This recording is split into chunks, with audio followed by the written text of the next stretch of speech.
Assalamualaikum warahmatullahi wabarakatuh. Perkenalkan, nama saya Aura Adenin, Magnusus Limpus, Akademi Community, Gen Synaptogenesis tahun 2024-2025. Di video kali ini kita akan belajar mengenai gastroesophageal reflux disease atau yang disingkat juga dengan GERD.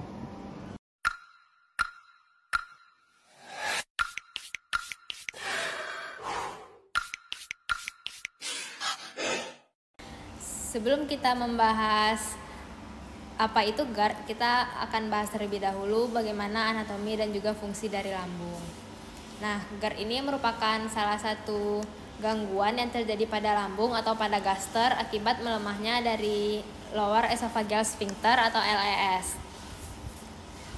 Nah, jadi untuk anatomi dari lambung ini sendiri, nah dia itu memiliki 3 bagian. Nah, di mana yang pertama itu ada di bagian pintu masuknya, itu kita sebut dengan kardiak di bagian atas. Nah, kemudian juga ada fundus dan juga ada korpus, itu bagian utamanya, dan juga ada pilorus, itu di bagian bawah sebagai pintu keluarnya. Nah, di mana gaster atau lambung ini dia itu memiliki 2 kurvatura. Yang pertama itu ada kurvatura minor dan juga ada kurvatura mayor. Nah, dia juga memiliki 2 incisura. Nah, di mana incisura ini merupakan lekukan. Nah, yang pertama itu ada incisura kardiak. Nah, itu dia di dekat kardiak di bagian atas. Nah, kemudian juga ada incisura angular. Nah, di mana incisura angular ini dia itu berada di dekat pilorus di bagian bawah. Nah, kemudian juga lambung ini dia itu terletak di intraperitoneal, itu di bagian kiri atas dari perut. Nah, kemudian juga lambung ini dia memiliki beberapa fungsi seperti sebagai tempat penyimpanan sementara dan juga penghancuran dari makanan, kemudian denaturasi dan juga pencernaan dari protein. Kemudian yang ketiga juga menghasilkan asam lambung. Nah, di mana fungsi dari asam lambung ini dia itu untuk membunuh mikroorganisme yang masuk bersama makanan. Nah, di mana GERD ini dia itu kan tadi terjadi akibat melemahnya dari lower esophageal sphincter. Nah, jadi makanan yang sudah masuk itu nanti kan dia akan melewati esofagus, kemudian baru dia masuk ke lambung. Nah, di mana di bagian bawah dari esofagus itu nanti ada namanya sphincter lower esophageal. Nah, di mana nanti fungsi dari sphincter ini dia itu untuk mengalirkan makanan itu dari esofagus ke lambung dan juga untuk mencegah makanan itu balik lagi dari lambung ke esofagus. Nah, selanjutnya kita akan bahas mengenai GERD. Nah, di mana GERD ini tadi itu singkatannya kan gastroesophageal reflux disease. Nah, dia itu merupakan suatu keadaan melemahnya lower esophageal sphincter atau LES, di mana nanti itu akan mengakibatkan terjadinya refleks cairan asam lambung itu ke dalam esofagus. Nah, untuk faktor-faktor yang bisa menyebabkan terjadinya penurunan dari lower esophageal sphincter ini itu ada 4. Yang pertama itu ada obat-obatan, itu seperti theophylline, antikolinergik, beta adrenergik, nitrat, dan juga kalsium channel blocker. Nah, kemudian yang kedua itu ada dipengaruhi oleh makanan seperti coklat, makanan berlemak, kopi, alkohol, dan juga rokok.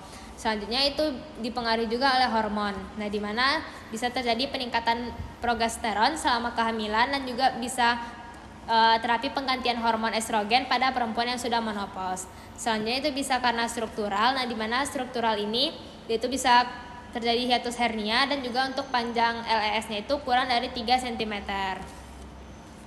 Nah, selanjutnya itu untuk klasifikasi dari GERD itu yang pertama kita bahas dulu berdasarkan lokalisasi gejalanya. Nah, di mana GERD ini berdasarkan lokalisasi gejala dia itu terbagi 2, ada yang sindrom esofageal dan juga ada sindrom ekstraesofageal. Nah, untuk sindrom esofageal dia itu terbagi lagi menjadi 2. Yang pertama itu ada sindrom simptomatik. Nah, di mana sindrom simptomatik ini dia itu reflux esofageal itu tanpa adanya lesi struktural. Nah, dia ada sindrom reflux tipikal dan juga ada sindrom nyeri dada reflux. Kemudian yang kedua tadi itu ada sindrom dengan lesi esofagus. Nah, di mana dia ada 4, ada esophagitis reflux, ada stricture reflux, kemudian ada esophagitis Barrett dan juga ada adenoma karsinoma esofagus. Nah, itu untuk sindrom esofageal. Nah, kemudian untuk sindrom ekstraesofageal dia juga terbagi menjadi 2. Ada yang hubungannya itu sudah ditetapkan dan juga ada yang hubungannya itu yang diajukan. Nah, di mana kita untuk yang hubungannya sudah ditetapkan yaitu ada 4. Ada sindrom batuk reflux, ada sindrom laryngitis reflux, ada sindrom asma reflux dan juga ada sindrom erosi dental reflux. Sedangkan untuk hubungan yang diajukan dia itu ada 5. Yang pertama itu ada faringitis, ada sinusitis, kemudian ada fibrosis pulmonal idiopatik, ada otitis media berulang, dan juga ada sindrom erosi dental reflux. Nah, selanjutnya kita akan bahas klasifikasi berdasarkan hasil dari pemeriksaan endoskopi. Nah, kalau dari hasil pemeriksaan endoskopi dia itu terbagi menjadi 4. Yang pertama itu ada grade A. Nah, di mana grade A itu diameternya kurang dari 5 mm dan juga dia itu tunggal. Nah, kemudian kalau yang grade B itu dia kurang dari 5 mm diameternya dan juga dia ada beberapa buah dan juga dia terkolonisasi. Kemudian yang ketiga itu grade C, diameternya itu sudah lebih dari 5 mm. Kemudian dia ada yang tunggal dan juga ada yang beberapa buah. Kemudian untuk grade D, lesinya itu sudah mengelilingi dari lumennya. Nah, selanjutnya kita akan bahas epidemiologi dari GERD ini. Nah, di mana untuk penyakit reflux esofageal ini dia itu banyak terjadi di negara-negara barat yang disebabkan pola diet tinggi lemak dan juga alkohol. Nah, kemudian untuk prevalensinya di Amerika dan Eropa itu sebesar 20%, sementara untuk di wilayah Asia itu sebesar 3-5%, kecuali di Jepang dan Taiwan. Kalau di Jepang dan di Taiwan itu untuk prevalensinya itu sebesar 13-15%. Nah, kemudian untuk prevalensi penyakit dari reflux esofagus itu antara laki-laki dan perempuan itu sama besarnya. Namun untuk esofagitis dan esofagus baret itu prevalensinya lebih tinggi pada laki-laki. Nah, itu berturut-turut tuh ada 2-3 dibanding 1 dan juga ada 10:1. Kemudian di Indonesia itu dilakukan penelitian mengenai GERD itu di Rumah Sakit Cipto Mangunkusumo. Nah, itu menunjukkan untuk peningkatan prevalensi GERD itu dari 5,7% itu pada tahun 1997 menjadi 25,18% pada tahun 2002. Nah, selanjutnya itu untuk etiologi dan faktor resiko dari GERD. Nah, yang pertama itu bisa disebabkan karena obat-obatan. Nah, tadi juga sudah disebutkan itu ada theophylline, antikolinergik, beta adrenergik, nitrat, kalsium channel blocker. Nah, kemudian yang kedua itu bisa karena makanan, itu seperti coklat, makanan berlemak, kopi, alkohol, dan juga rokok. Selanjutnya itu ada hormon. Nah, di mana untuk yang hormon ini dia itu umumnya terjadi pada wanita hamil dan juga menopause. Nah, pada wanita hamil itu penurunan dari tekanan LES ini dia itu terjadi akibat peningkatan dari kadar progesteron. Sedangkan kalau pada wanita menopause itu penurunan dari tekanan LES itu yaitu terjadi akibat dari terapi hormon estrogen. Nah, selanjutnya itu ada struktural. Nah, di mana struktural ini dia itu umumnya berkaitan dengan hiatus hernia. Nah, selain hiatus hernia dia itu juga ada panjang LES-nya itu yang kurang dari 3 cm. Nah, di mana untuk panjang LES yang kurang dari 3 cm ini itu juga berpengaruh terhadap terjadinya GERD. Nah, kemudian yang terakhir itu ada IMT atau indeks massa tubuh.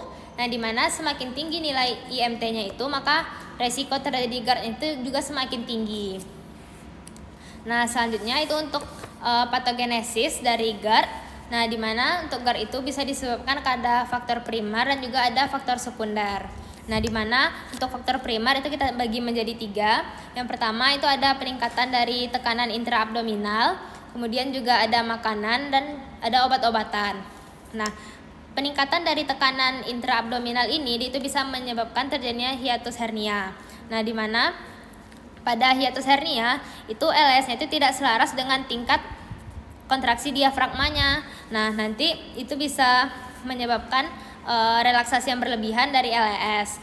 Nah, kemudian makanan tadi itu ada seperti kopi, alkohol, coklat, makanan pedas dan juga sitrus. Nah, kemudian kalau misalnya pada obat-obatan itu ada beta agonis, kalsium channel blocker dan juga antikolinergik. Nah, di mana makanan dan obat-obatan ini dia itu bisa menyebabkan relaksasi dari LES ini yang tidak normal. Nah, kemudian ada yang faktor sekunder. Nah, faktor sekunder ini terbagi menjadi 2. Ada yang skleroderma, nah di mana itu merupakan gangguan autoimun. Kemudian juga ada pengosongan lambungnya itu yang tertunda. Nah, kalau misalnya skleroderma, nah itu nanti akan terjadi penumpukan kolagen di seluruh tubuh, termasuk juga di sepertiga bagian bawah dari esofagus. Nah, nanti itu akan menurunkan peristaltik dan juga penurunan dari tonus otot LES-nya. Nah, kalau yang pengosongan lambung yang terlambat tadi, nah itu bisa menyebabkan gas itu akan menumpuk di lambung dan nanti dia itu akan meningkatkan tekanan di kardiaknya, sehingga nanti reseptor tekanan itu secara tidak langsung itu akan merangsang dari nervus vagus. Nah, di mana nanti nervus vagus itu yang akan menstimulasi dari relaksasi LES. Nah, dari faktor-faktor primer dan juga sekunder tadi, nah nanti dia itu bisa menyebabkan relaksasi dari sphincter esofagus bagian bawah itu yang berlebihan dan juga berkepanjangan.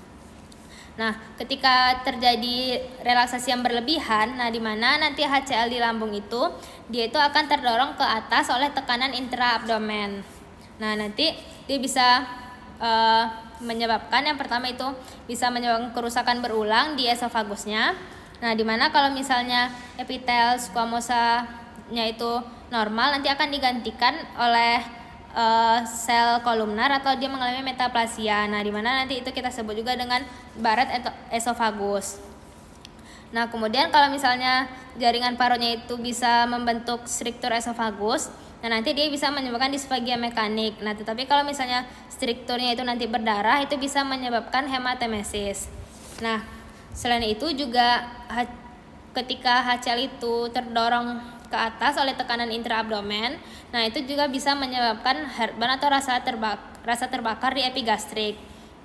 Nah, kemudian dia juga bisa menyebabkan regurgitasi asam. Nah, di mana nanti regurgitasi asam ini dia itu bisa menyebabkan aspirasi asam ke dalam laring dan juga ke dalam paru-paru. Nah, nanti ketika terjadi iritasi pada saluran pernafasan atas, nah nanti itu bisa menyebabkan terjadinya batuk kronis, terutama di malam hari. Kemudian juga bisa terjadi asma dan juga suara serak. Nah, selanjutnya itu kita akan bahas bagaimana manifestasi klinis dari GERD ini. Nah, di mana untuk manifestasi klinis dari GERD itu dia memiliki dua gejala khas. Yang pertama itu ada heartburn dan juga yang kedua itu ada regurgitasi. Nah, di mana heartburn ini merupakan rasa terbakar di daerah ulu hati yang naik sehingga nanti ke retrosternal atau di belakang tulang dada. Nah, kalau regurgitasi itu menyebabkan pasien itu nanti akan merasakan sensasi asam ataupun pahit di dalam mulutnya. Nah, di mana untuk dua gejala ini yaitu biasanya terjadi setelah makan ataupun ketika berbaring. Nah, selain heartburn dan juga regurgitasi, itu ada gejala-gejala lain seperti kembung, mual, cepat kenyang, bersendawa, dan juga hipersalivasi. Nah, di mana pasien dengan reflux esofageal ini dia itu sering mengeluh tidur malamnya itu yang terganggu sehingga nanti akan berujung pada produktivitasnya itu yang menurun. Nah, selanjutnya kita akan membahas pemeriksaan fisik pada GERD. Nah, di mana untuk pemeriksaan fisiknya itu ada beberapa, seperti berat badannya itu berlebih atau dia obesitas, kemudian juga terdengar suara mengi pada asma yang diinduksi oleh refluksnya, kemudian juga ada rongki basah pada pneumonia dan juga bronkiektasis. Nah, kemudian juga bisa saja terjadi inflamasi pada laring dan juga erosi dentin pada giginya. Nah, di mana beratnya gejala yang dialami oleh pasien yang mengalami GERD ini dia itu sering tidak berhubungan dengan derajat kerusakan di esofagusnya. Nah, selanjutnya itu untuk diagnosis dari GERD. Nah, di mana untuk diagnosisnya itu kita bisa tegakkan berdasarkan 3 hal. Yang pertama itu dari anamnesis dan juga keluhan yang dialami oleh pasien. Kemudian dengan scoring itu kita sebut dengan GERD-Q. Nah, kemudian yang ketiga itu ada dengan uji PPI atau proton pump inhibitor. Nah, kita bahas yang untuk anamnesis dan keluhan kita tadi sudah dijelaskan di bagian manifestasi klinis dan juga di pemeriksaan fisik. Nah, selanjutnya itu untuk scoringnya itu kita menggunakan GERD-Q. Nah, ada beberapa pertanyaan yang harus ditanyakan kepada pasien. Nah, yang pertama itu ada seberapa sering Anda mengalami perasaan terbakar di belakang tulang dada.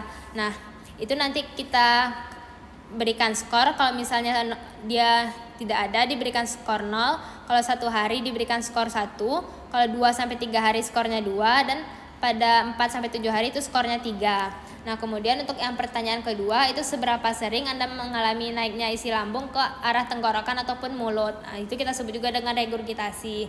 Nah, untuk skornya itu sama seperti yang pertanyaan pertama tadi. Kalau misalnya 1 hari diberikan skor 1, 2-3 hari skornya 2, dan 4-7 hari itu skornya 3. Nah, untuk pertanyaan ketiga itu seberapa sering Anda mengalami nyeri ulu hati. Nah, untuk pertanyaan ini itu ketika tidak ada itu skornya 3, Kemudian jika 1 hari skornya 2, 2-3 hari skornya 1, dan 4-7 hari skornya itu 0. Nah, pertanyaan keempat itu seberapa sering Anda mengalami mual. Nah, untuk skornya itu sama seperti nyeri ulu hati tadi. 0 hari itu skornya 3, 1 hari skornya 2, 2-3 hari skornya 1, dan 4-7 hari itu skornya 0. Kemudian pertanyaan kelima itu seberapa sering Anda mengalami kesulitan tidur malam oleh karena rasa terbakar di dada dan juga naiknya isi perut. Nah, itu juga bisa kita berikan skor. Jika dia 1 hari skornya 1, 2-3 hari skornya 2, 4-7 hari itu skornya 3. Kemudian untuk pertanyaan terakhir itu seberapa sering Anda meminum obat tambahan untuk rasa terbakar di dada atau naiknya isi perut. Nah, selain yang diberikan oleh dokter. Nah, itu misalnya obat-obat yang dijual bebas. Nah, kalau misalnya 1 hari itu kita berikan skor 1, 2-3 hari skornya 2, kemudian 4-7 hari itu skornya 3. Nah, nanti dari skor-skor tadi itu dijumlahkan. Nah, kalau misalnya skornya itu kurang sama dari 7, itu kemungkinan seseorang itu tidak menderita GERD. Tetapi kalau misalnya skor GERD-nya itu 8-18, itu kemungkinan dia menderita GERD. Nah, selanjutnya ini untuk algoritma untuk pengobatan dari GERD. Nah, dimana kalau misalnya seseorang itu terduga dia GERD, nah itu kita cek menggunakan GERD tadi. Nah, kita lihat apakah dia itu GERD atau bukan. Nah, kalau misalnya dia itu GERD, itu kita lihat alarm simptom atau dimana alarm simptom ini seperti usianya itu di atas 55 tahun, kemudian disfagia, odinofasia, kemudian anemia defisiensi besi, berat badannya turun, dan juga ada perdarahan. Nah, kalau misalnya alarm simptomnya ini tadi negatif, itu kita bisa berikan PPI test. Nah, dimana PPI test ini merupakan terapi empirik dengan memberikan PPI dosis ganda selama 1-2 minggu tanpa dilakukan pemeriksaan endoskopi sebelumnya.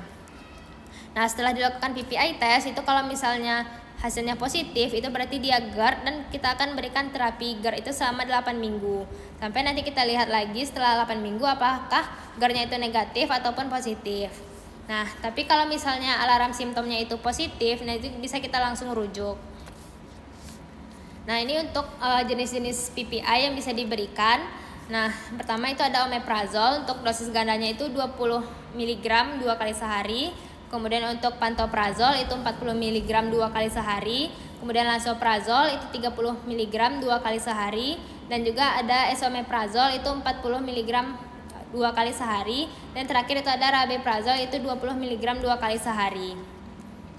Nah, selanjutnya itu ada pemeriksaan diagnostik ataupun pemeriksaan penunjang yang bisa dilakukan pada pasien yang mengalami GERD. Yang pertama itu ada endoskopi. Nah, di mana endoskopi ini kita dilakukan pada pasien yang berusia di atas 40 tahun atau dengan tanda bahaya atau alarm simptom tadi. Nah, di mana esofagitis ini dia itu terlihat sebagai mucosal break ketika dilakukan endoskopi, atau mucosal break ini juga disebut dengan erosi ataupun eritema yang berbatas tegas. Nah, di mana esofagus barat ini dia tuh bisa terlihat di endoskopi itu sebagai lidah mukosa yang kemerahan. Nah, kemudian yang kedua itu ada biopsi. Nah, di mana biopsi ini dilakukan pada keempat kuadran area lesi, itu dilakukan secara sirkumferensial setiap 1 menit. Itu setiap 1 cm. Nah, di mana kemudian yang ketiga itu ada esofagografi dengan barium enema. Nah, di mana untuk esofagografi ini dia itu merupakan pilihan utama untuk menilai dari struktur ataupun adanya hiatus hernia. Nah, tetapi untuk esofagografi dengan barium enema ini dia itu tidak sensitif untuk mendeteksi esofagitis. Nah, selanjutnya itu ada pemantauan pH 24 jam. Nah, di mana pemantauan pH ini dilakukan apabila terapi empirisnya itu gagal dan juga pada endoskopi itu tidak ditemukan adanya kelainan. Nah, di mana untuk tujuan dari pemantauan pH 24 jam ini itu untuk memastikan adanya refleks untuk memantau adekulasi dari terapi penghambat asamnya. Nah, kemudian selanjutnya itu ada tes Bernstein. Nah, di mana tes Bernstein ini dilakukan apabila gejala dari pasien itu tidak khas. Nah, di mana caranya itu nanti dia akan dimasukkan cairan asam klorida itu melalui nasogastrik tube ke esofagus bagian distal. Nah, nanti itu akan diikuti oleh normosalin. Nah, di mana jika dia merasakan sensasi heartburn berarti itu hasilnya positif. Nah, selanjutnya itu ada manometri. Nah, di mana manometri ini dia itu untuk mengukur tekanan dari lower esophageal sphincternya. Nah, di mana dia itu untuk mendeteksi apakah adanya hipotensi LES ataupun TLESR. Nah, jika endoskopi dan juga esofagografi barium enema itu tidak menunjukkan kelainan, nah itu baru bisa dilakukan manometri. Nah, selanjutnya itu untuk tata laksana dari GERD. Nah, di mana untuk tujuan pengobatan dari GERD ini dia itu untuk mengatasi gejala, memperbaiki kerusakan mukosa dan juga mencegah kekambuhan dan juga mencegah komplikasinya. Nah, berdasarkan Guideline for Diagnosis and Management of Gastroesophageal Reflux Disease pada tahun 1995 dan sudah direvisi pada tahun 2013, itu terapi GERD itu bisa dilakukan dengan beberapa cara. Nah, di sini itu ada 7 treatment guideline. Yang pertama itu ada lifestyle modification. Kemudian yang kedua ada patient directed therapy. Yang ketiga itu ada acid suppression. Kemudian yang keempat itu ada terapi promolitis. Kemudian yang kelima itu ada terapi maintenance. Kemudian yang keenam itu ada pembedahan, dan yang ketujuh itu ada refractory GERD. Nah, untuk tata laksana dari GERD itu bisa juga dengan modifikasi gaya hidup. Nah, yang pertama itu dengan menurunkan berat badan apabila pasien itu penderita obesitas ataupun menjaga berat badan itu sesuai dengan IMT idealnya. Nah, kemudian yang kedua itu bisa meninggikan kepala kurang lebih 15-20 cm dan juga menjaga supaya kepala itu agar tetap elevasi ketika posisi berbaring. Kemudian yang ketiga itu makan malam itu paling lambat 2-3 jam sebelum tidur. Kemudian yang keempat itu bisa menghindari makanan yang bisa merangsang GERD itu seperti coklat, minuman yang mengandung kafein, alkohol, dan makanan berlemak, asam, dan juga pedas. Nah, kemudian kalau misalnya curiga seseorang itu mengalami GERD, nah kita lihat apakah usianya itu di atas 40 tahun, apakah ada tanda bahaya seperti disfagia, anemia, berat badannya turun, kemudian odinofagia, kemudian juga ada riwayat keganasan lambung. Nah, nanti kalau misalnya dia tidak ada alarm simptom, nah itu bisa kita berikan terapi inisial PPI selama 4 minggu 1-2 kali sehari. Nah, nanti itu kita evaluasi dalam 2-4 minggu. Nah, kalau misalnya dia itu tidak ada perbaikan, itu bisa dilanjutkan lagi terapi inisial PPI-nya selama 8 minggu. Nah, kemudian bisa dilakukan investigasi lanjutan itu seperti endoskopi dan juga biopsi. Nah, tetapi kalau misalnya ada perbaikan nanti tapi nanti dia itu kambuh lagi, nanti bisa diulang lagi pemberian terapi inisial PPI-nya. Nah, kemudian diberikan terapi on demand. Nah, kalau misalnya dia tidak ada alarm symptoms, itu bisa dilakukan langsung investigasi lanjutan seperti endoskopi dan juga biopsi. Nah, kemudian untuk jenis-jenis PPI-nya tadi itu ada omeprazol, pantoprazol, lansoprazol, esomeprazol, dan juga rabeprazol. Nah, ini untuk dosis tunggalnya, dan juga ada dosis ganda itu diberikan 2 kali sehari. Nah, kemudian selain itu juga ada beberapa jenis obat lagi untuk GERD ini. Nah, itu seperti ada antasida, kemudian juga ada prokinetik, kemudian juga ada antagonis reseptor H2, dan juga ada pembedahan.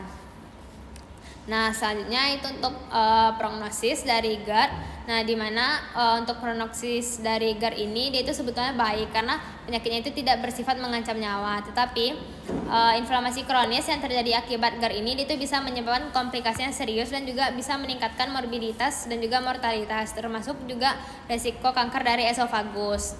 Nah, selanjutnya itu untuk komplikasi dari GERD ini. Nah, di mana dia itu ada yang ekstraesofageal dan juga ada yang esofageal. Nah, kalau yang ekstraesofageal, nah nanti itu ujung-ujung saraf sensorik itu dia nanti akan dirangsang. Nah, nanti itu akan menyebabkan refleks vagalnya itu akan aktif.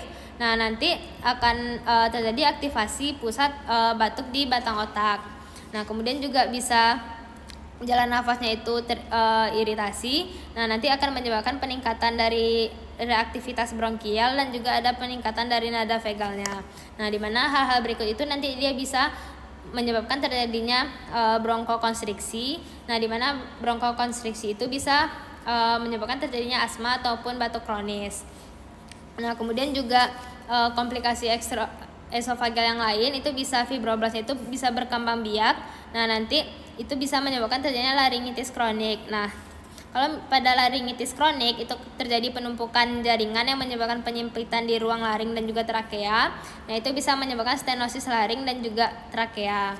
Nah, kemudian untuk komplikasi yang esofageal, nah itu bisa terjadi esofagitis. Nah, di mana terjadi esofagitis itu karena peningkatan dari inflamasi dari epitel squamosanya. Nah, nanti ketika terjadi esofagitis, nah nanti bisa terbentuk ulcerasi di esofagus. Nah, di mana nanti kolagen itu akan disimpan. Nah, nanti seiring berjalannya waktu, kolagen itu akan berkontriksi yang akan menyebabkan penyakit struktur dari esofageal. Nah, kemudian juga komplikasi yang esofageal yang lain itu bisa baret esofagus. Nah, di mana epitel esofagus squamosa itu akan mengalami metaplasia dan akan menjadi epitel kolumnar. Nah, nanti ketika sudah terjadi baret esofagus, nah nanti dia itu bisa menyebabkan sel itu rentan terhadap perubahan peragaan atau mengalami displasia. Nah, nanti kalau misalnya sudah mengalami displasia, nanti itu bisa terjadi adenokarsinoma esofageal. Nah, mungkin sekian untuk materi dari GARD ini. Mohon maaf apabila ada kesalahan dan kekurangan. Assalamualaikum warahmatullahi wabarakatuh. Academic Community Project.